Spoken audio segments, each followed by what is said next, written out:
पाठीमागे या थोडं मोबाईल खाली की बाई.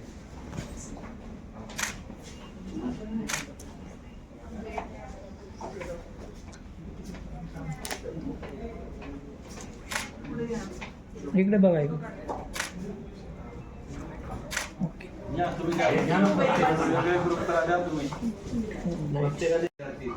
आपण निवडून त्यांना 3000 स्कॉलरशिपची पुस्तकं वाटप केले आणि मला ते कार्यक्रम चालू असताना माझ्या लक्षात आलं की हे पुस्तकं जर आपण दिले ती घेऊन जातील, परीक्षा होईल, पुस्तकं टाकून देतील. म्हणून ते पुस्तक द्यायचं, परीक्षा होईपर्यंत त्यांच्याकडे ठेवायचं, परीक्षा झाली की परत घ्यायचं. जसे पैसे आपण बँकेत टाकतो, काम पडले की परत काढतो, परत आपल्याकडे जमा झाले, आपलं काम संपलं की परत बँकेत टाकतो. या धर्तीवर बुकच्या बाबतीमध्ये झालं पाहिजे. पुस्तक वाचलं की मस्तक सुधारतं आणि सुधारलेलं मस्तक चुकीच्या ठिकाणी नतमस्तक होत नाही. तद्वतच आमच्या शाळेतली जिल्हा परिषदची ही छोटी छोटी मुलं ही पुस्तक वाचतील आणि यातून ज्ञान मिळवतील अशी आपली धारणा आहे. नव्हे ती आम्ही सत्यात उतरवणार आहोत. प्रत्येक विद्यार्थ्याच्या हातापर्यंत हे पुस्तक जाईल.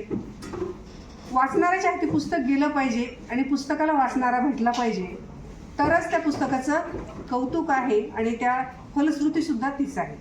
या ठिकाणी आपल्या प्रेरणेने आम्हाला ही पुस्तकं जी प्राप्त झालेली आहेत त्याबद्दल शिक्षण विभागाच्या वतीने आम्ही आपले आदरणीय साहेब आपले मनस्वी ऋणी आहोत आणि आपल्या ऋणातच राहण्यात आम्हाला आनंद आहे.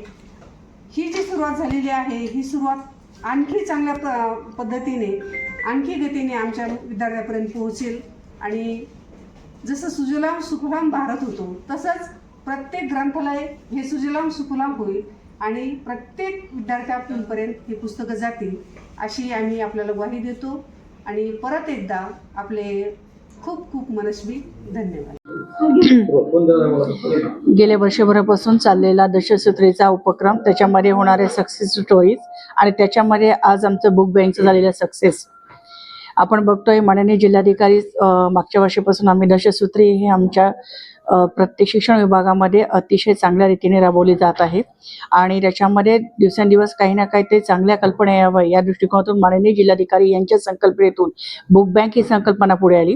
त्याच्या प्राथमिक स्वरूपामध्ये 3000 स्कॉलरशिपची पुस्तकं बँकेच्या मार्फत आम्ही मिळवलेलीच होती. लोकसहभाग मिळवावं असं माननीय जिल्हाधिकारी साहेब यांचं स्वतःचं म्हणणं होतं. या अनुषंगाने आम्ही सर्व शिक्षक संघटना असेल किंवा सर्वांना पालक वर्गांना सुद्धा आम्ही या बाबतीमध्ये सहकार्य मागितलं होतं. त्याच्या बाबतीमध्ये आता आमच्याकडे विद्यार्थ्यांना वाचनीय अशी पुस्तकं आम्हाला प्राप्त होत होते. परंतु माननीय जिल्हाधिकारी यांनी स्वतः की मी काहीतरी करायला पाहिजे, मी फक्त बोलला नाही पाहिजे, मी काहीतरी करायला पाहिजे आणि ह्या दृष्टिकोनातून आज आम्हाला महसूल विभागामार्फत जी पुस्तकं उपलब्ध करून दिली. कारण म्हणजे असे जिल्हाधिकारी जर छत्रपती संभाजीनगर सारखे प्रत्येक ठिकाणी असतील तर जिल्हा परिषदेचे जे आमच्या जो गट आहे हे जे विद्यार्थी आहेत हे तळागाळातील विद्यार्थी आहेत आणि ह्या विद्यार्थ्यांचा आणखीन विकास व्हायला आणखी चांगला या ठिकाणी प्रयत्न होईल. आणि सर थँक्यू व्हेरी मच. आज आपण आम्हाला ही जी सुसंधी प्राप्त करून दिली आणि ह्याचं खरंच आउटपुट आम्हाला तुम्हाला नजीकच्या काळामध्ये दिसेल. जास्तीत जास्त जिल्हा परिषदमध्ये असणारे विद्यार्थी न भूतो न भविष्यती असे यश मिळवतील आणि पुढे अशा वेळ येईल की आपला विद्यार्थी किंवा आपला पाल्य हा जिल्हा परिषद शाळेमध्ये शिकला जाईल या दृष्टिकोनातून सुद्धा प्रयत्न होतील. Thank you very much.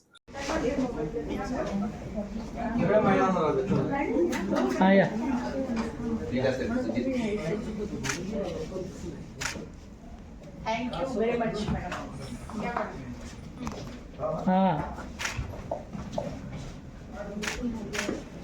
Thank you.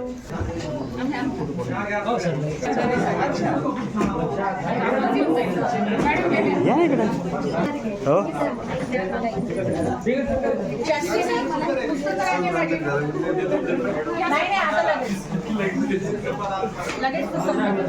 Gift दिले. पुण्याला जेव्हा जातो ना याची 25 कॉप्या घेऊन येतो आणि बर्थडे अॅनिव्हर्सरी हा पुस्तक इतकं चांगलं आहे की हृदयरोगावर इतकं